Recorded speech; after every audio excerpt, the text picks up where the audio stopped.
నేను అలా మాట్లాడటానికి ప్రధానమైన కారణం ఏంటంటే, 'లూలు మాల్‌లో' నిధి అగర్వాల్ తను పడ్డ వేదన, తన కార్‌లోకొచ్చిన తర్వాత తను ఎంబ్రాసింగ్‌గా ఎలా ఫీల్ అయిందో, అది నా మైండ్‌లోంచి పోలేదు. వారం రోజులవుతున్నా నా మైండ్‌లోంచి పోలా. ఆ తర్వాత ఇమ్మీడియేట్‌గా సమంత గారి మీద.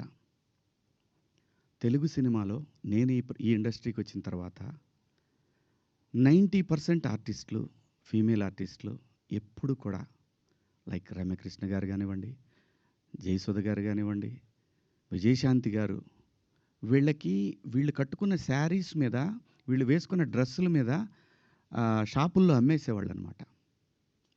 నేను ఎవ్వరిని ఈ డ్రెస్సులు వేసుకోండి, ఆ డ్రెస్సులు వేసుకోండి, మీరు కప్పేసుకోండి అని నేను చెప్పలేదండి. నేనెవడిని చెప్పటానికి?